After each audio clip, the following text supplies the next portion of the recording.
Grazie Presidente. Dunque, a seguito di alcune richieste di chiarimento pervenute da alcuni cittadini, con la Presidente sono a chiedere al signor Sindaco della Giunta se negli intenti di questa amministrazione portare a compimento la realizzazione della piazza in località Cella ed eventualmente se la stessa in condizione di illustrare i relativi tempi di realizzazione. Grazie. Grazie, Assessore Guadieri, a lei la parola.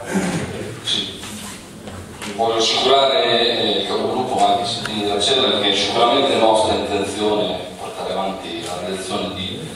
quella piazza. Questa settimana dovevo iniziare i lavori per la podatura delle piante, poi il maltempo non ha consentito lunedì, come giorno della settimana di iniziare. I lavori sono iniziati questa mattina, quindi questa mattina abbiamo iniziato a abbattere le piante e a sistemare quelle che in qualche modo rimarranno anche per la soluzione definitiva. Stanno in qualche modo chiudendo un po' l'appalto anche per tutto il resto dei lavori, quindi a giorni dovrebbe venire appaltato anche il lavoro per la revisione della piazza. La podatura delle piante deve terminare verso metà della prossima settimana, quando poi saranno ultimati i lavori. Qui adesso ho qualche difficoltà a essere preciso, chiaramente cercheremo di tenere monitorato sotto controllo poi l'avanzamento dei lavori, sarà mia premura informarla periodicamente su come vanno, poi avrà occasione di vederli direttamente. Approfitto anche per fare un attimo il punto su quella che è la realizzazione del centro di quartiere che deve essere costruito subito dietro la piazza. Ci è stato consegnato il progetto, stiamo valutando e verificando che sia tutto corretto e mi sento di dire che nel giro di qualche settimana riusciremo a dare l'autorizzazione per partire con la costruzione anche del centro di infrazione. Grazie. Consigliere, vuole dichiararsi? Mi dichiaro soddisfatto, grazie. Sempre a lei la parola, consigliere Serpini, per la domanda di attualità sull'incontro in regione sul filo della costa. Grazie Presidente.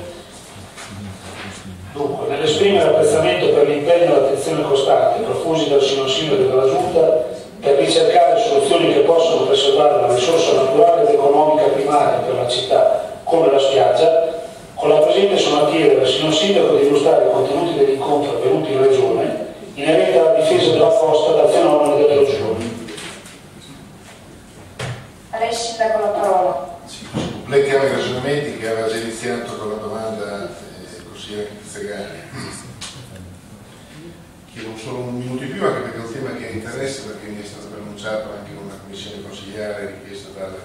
consigliere Zangari sul punto. Il tema della difesa della costa è un tema che ci impegna da quasi 50 anni. Da quando cioè, in conseguenza della realizzazione del molo del porto di Cattolica negli anni 30, spiagge di Cattolica che fino a quel momento era in crescita grazie ai depositi, soprattutto derivanti dall'erosione della panoramica del Colle di San Bartolo, ha cominciato a essere interessata da pesanti fenomeni erosivi che hanno portato all'inizio degli anni 60 alla realizzazione delle scogliere longitudinali rispetto alla linea di costa che sono arrivate fino al molo del fiume Conca e che hanno conseguentemente portato negli anni 60 già fenomeni erosivi di cui tutti sappiamo, a cui Misano ha dato una risposta non bellissima, tutto sommato discretamente efficiente, ma non bellissima certamente, con la sistemazione prima dei pennelli, poi delle barriere di Misano Brasile, e che hanno però portato ovviamente un fenomeno erosivo anche per tutta una serie di riflessi che si verificano nel fenomeno, diciamo, delle correnti dei nastri trasportatori della sabbia che ci sono in mare. C'è da dire questo per completare il ragionamento: c'è un deficit, ormai questo è chiaro e scientificamente accettato, un deficit di, diciamo così, di apporto di materiale sulla costa romagnola, nella zona che va da Rimini a Galice, che deriva dal fatto che poi il Colle San Bartolo quello che era il grosso serbatoio di apporti di materiali liquidi per la nostra spiaggia è stato difeso in questi decenni ancora di più. Ci sono i fenomeni di subsidenza legati soprattutto negli anni 60-70 al forte indigimento di acqua di falda, in parte arrestati dalla realizzazione della diga dell'Idracoli, che ha rallentato il fenomeno è dovuto anche alla forte urbanizzazione, quindi al peso dell'urbanizzazione delle costruzioni nelle zone vicino alla spiaggia. C'è il tema della diga del Conca, che anche qua c'è poi in misura molto più limitata, anche tutta una serie di conseguenze, perché anche quello era materiale che deve. Quindi il fenomeno è complesso, non va visto solamente dal punto di vista statico, cioè le barriere che bloccano la sabbia, che in questo c'è, e come giustamente dice Pizzagalli, se la Pizzagalli a Gabiccia una volta la spiaggia non c'era, oggi la spiaggia c'è, ci sarà forse anche di più.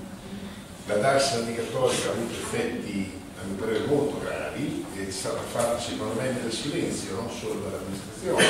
eppure credo che ho partecipato alla conferenza dei servizi, diciamo come confinante, ma anche di tutte le categorie economiche. Io quando ho visto costruire la darsena mi sono opposto a dire che non c'era diciamo così, un forte movimento di opinione contrario per la costruzione di quella darsena, che ha ragione Pizzagalli, è sostanzialmente inutile, che tuttora in buona parte inutilizzate, come sono utilizzate le darsene di peso, le darsene di farma, in buona parte tutte le agricole. C'è stato in questi ultimi anni una svolta verso le darsene turistiche che secondo me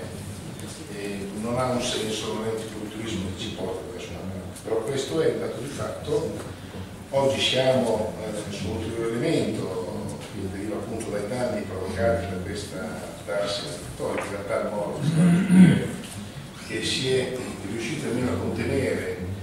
solamente nei primi 30 metri, ci avrà costruito un pennello perpendicolare di 30 metri, in realtà non ha grossa influenza per il tipo di sistemazione di angolazione della darsena su Misano. Quello che invece è grave è appunto la darsena stessa, che è stato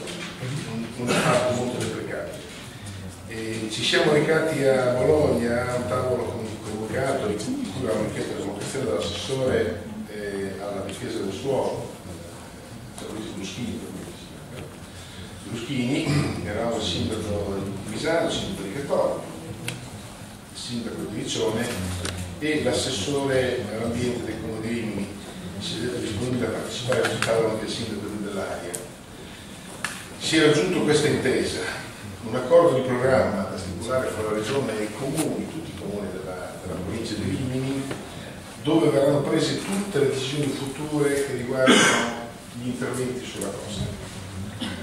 Una delibera che dovrà prendere la Regione che ci consente una semplificazione delle procedure di utilizzo della sabbia, che sono un rifiuto speciale, e sono soggetti a tutta una serie di analisi da parte dell'ARPA su queste due selle che richiedono dei tempi, richiedono soprattutto una procedura particolare per il loro stoccaggio, che secondo noi sono da semplificare perché ci fanno perdere tanto tempo per poter aggiungere il tempo, e quello che lamentava anche Pizzagalli, alla loro stesura prima della stagione. Un coordinamento degli uffici regionali che hanno competenza sull'ambiente, sulla difesa del suolo, che sarà coordinato dal dottor Bortone, e poi concretamente si è concordato di procedere a esperimenti per nuove forme di difesa rigide, più sostanziose fra Riccione e Misano, lo studio di fattibilità di un bypass della diga del Conca, lo studio di fattibilità su ipotesi anche di rimodulazione delle difese rigide esistenti. Secondo me ci sono troppi sassi di mare, come quelle fatte della costa a meridione di Misano. Ripristino invece, questo è importante, urgente, degli attuali difese in sacchi, ci richiederà un investimento di circa 500-600 mila euro, per il quale la Regione è pronta a fare il necessario investimento, e sono in corso le attività di monitoraggio coordinate dall'Ufficio Difesa del Suolo di San Marini, e per quest'anno abbiamo disponibilità circa 25-30 mila metri cubi per il ripascimento ulteriore, e le risorse necessarie per procedere a queste analisi di cui parlavo prima saranno messe a disposizione, come non bastano per i comunali regionali, da parte della Regione.